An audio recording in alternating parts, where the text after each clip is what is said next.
রাধে রাধে বন্ধুরা, আজ গুরু পূর্ণিমা, শ্রীল ব্যাসদেবের আবির্ভাব তিথি। আমি শ্রীল ব্যাসদেবের চরণে ভক্তিপূর্ণ প্রণাম জানিয়ে শ্রীমদ্ ভগবদ্ গীতার প্রথম অধ্যায় পাঠ করছি। আপনারা কৃপা করে শ্রবণ করুন। প্রথম অধ্যায় বিষাদ যোগ। কুরুক্ষেত্রের রণাঙ্গনে সেনা পর্যবেক্ষণ। এই অধ্যায়ে রণাঙ্গনে প্রতীক্ষমান সেনাবাহিনীর মুখোমুখি হয়ে মহাযোদ্ধা অর্জুন উভয় পক্ষের সৈন্যসজ্জার মধ্যে ও সমবেত তাঁর অতি নিকট অন্তরঙ্গ আত্মীয় পরিজন আচার্যবর্গ ও বন্ধুবান্ধবদের সকলকে যুদ্ধে প্রস্তুত হতে এবং জীবন বিসর্জনে উন্মুখ হয়ে থাকতে দেখেন। শোকে ও দুঃখে তিনি কাতর হয়ে পড়লেন এবং তিনি মহাচ্ছন্ন হয়ে পড়লেন। তিনি যুদ্ধ করার সংকল্প পরিত্যাগ করলেন। ধৃতরাষ্ট্র বলিলেন, হে সঞ্জয়, দুর্যোধনাদি মম পুত্রগণ এবং যুধিষ্ঠিরাদি পাণ্ডুপুত্রগণ ধর্মক্ষেত্র কুরুক্ষেত্রে যুদ্ধের জন্য সমবেত হইয়া কি করিল? সঞ্জয় বলিলেন, হে রাজন, তখন পাণ্ডব সৈন্যগণকে বুদ্ধ দ্বারা সজ্জিত দেখিয়া রাজা দুর্যোধন গুরু আচার্যের নিকট গিয়া কহিলেন, হে আচার্য, আপনার বুদ্ধিমান শিষ্য দ্রুপদ পুত্রের সহিত পাণ্ডবদের এই বিরাট সেনাদল দেখুন। এই সেনাদলে ভীম ও অর্জুনের ন্যায় মহা ধনুর্ধর বীরেরা আছেন।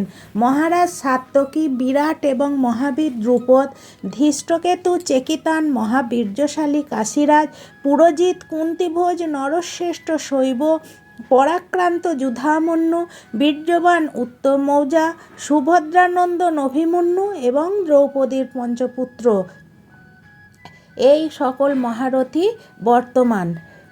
হে দ্বিজবর, আমাদের সেনাদলে যে সকল সেনাপতি রহিয়াছেন তাহাদিগকে জানিয়া রাখুন।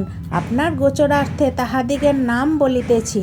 আপনি নিজে পিতামহ ভীষ্ম, কর্ণ, রণশালী কৃপাচার্য, অশ্বত্থামা, বিকর্ণ, সোম, দত্তপুত্রা ও জয়দ্রথ। গুরুদেব, আমার জন্য প্রাণ দিতে প্রস্তুত এইরূপ নানা প্রহরণধারী যুদ্ধ বিশারদগণ আমার পক্ষে সজ্জিত আছেন।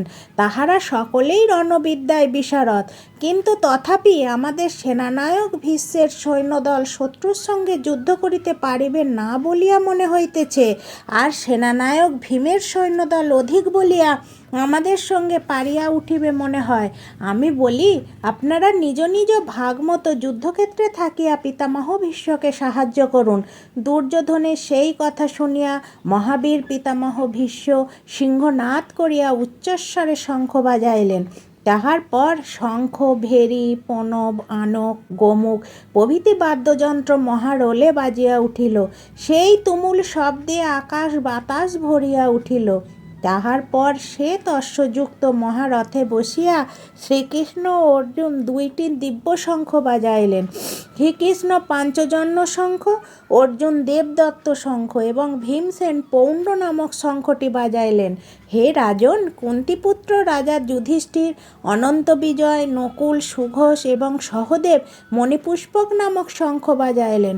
মহাবীর কাশীরাজ, শ্রেষ্ঠ বীর শিখণ্ডী, ধৃষ্টদ্রুম্ন, বিরাট মহাবীর সাত্যকী, দ্রুপদ ও দ্রৌপদীর পুত্রগণ, সুভদ্রা পুত্রগণ মহাবীর অভিমন্যু, ইহারা সকলেই পৃথক পৃথক শঙ্খ বাজাইলেন। সেই তুমুল শব্দ আকাশ ও পৃথিবী প্রতিধ্বনিত করিয়া আপনার পুত্রগণের হৃদয় যেন বিদীর্ণ করিল। হে রাজন, কৃষ্ণপক্ষকে যুদ্ধের জন্য প্রস্তুত দেখিয়া কপিধ্বজ রথারূঢ় অর্জুন ধনুক তুলিয়া শ্রীকৃষ্ণকে বলিলেন। অর্জুন বলিলেন, হে কৃষ্ণ, উভয় সৈন্যদলের মধ্যভাগে আমার রথটি রাখো। আমি দেখি এই যুদ্ধে কাহারা উপস্থিত, কাহাদের সহিত আমায় যুদ্ধ করিতে হইবে, এবং দুষ্টবুদ্ধি দুর্যোধনের পক্ষে যাহারা যুদ্ধ করিতে আসিয়াছেন তাহাদের আমি ভালো করিয়া দেখিতে চাই।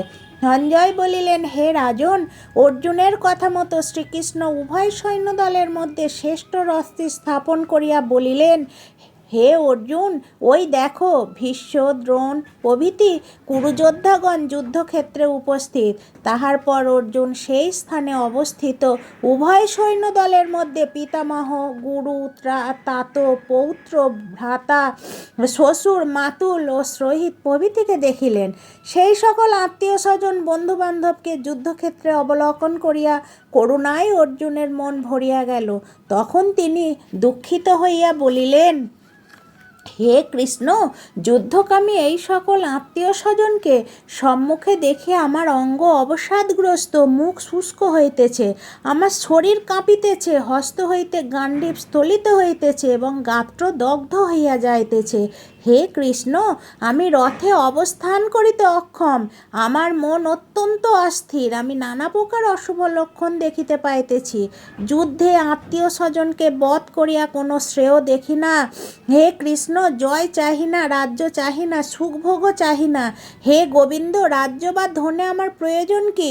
যাহাদের জন্যে রাজ্যভোগ ও সুখ কামনা করি, সেই গুরু, পিতামহ, পিতৃব্য, মাতুলাদি ইহারা সবাই ধন ও প্রাণের মায়া ছাড়িয়া যুদ্ধে উদ্যত। হে মধুসূদন, পৃথিবী তো দূরের কথা, যদি ত্রিভুবনের আধিপত্য পায় তবুও নয়। হে কৃষ্ণ, জ্ঞাতিবধে শান্তি কোথায়? হে মাধব, ইহারা আততায়ী, তবুও ইহাদিগকে বধ করিলে পাপই স্পর্শ করিবে। সুতরাং আত্মীয়বধে আমরা কিরূপে সুখী হইব? হে জনার্দন, লোভে উহারা বুদ্ধিশূন্য হইয়া কুলক্ষয় ও মিত্রদ্রোহে যে পাপ হয় তাহা জানে না।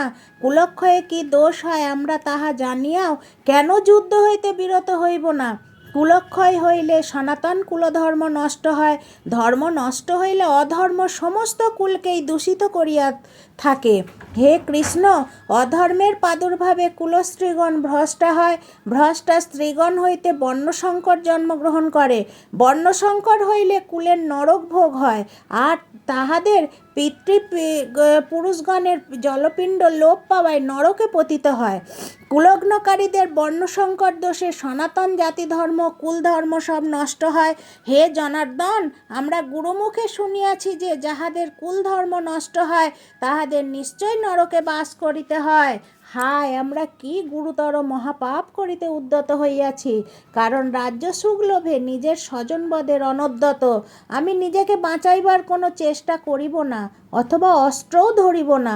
আমাকে এই অবস্থায় দুর্যোধনাদি কৌরবগণ যদি বধ করে তাহাও আমার পক্ষে মঙ্গল। সঞ্জয় বলিলেন, অর্জুন এই কথা বলিয়া শোকে ব্যাকুলিত হইয়া ধনুর্বাণ ত্যাগ করিয়া রথের ওপর বসিয়া পড়িলেন। ইতি অর্জুন বিষাদ যোগ নাম প্রথম অধ্যায়। হরে কৃষ্ণ কৃষ্ণ কৃষ্ণ হরে হরে, হরে রাম রাম রাম হরে হরে। হরি বল। জয় গীতা, জয় রাধে, জয় রাধে।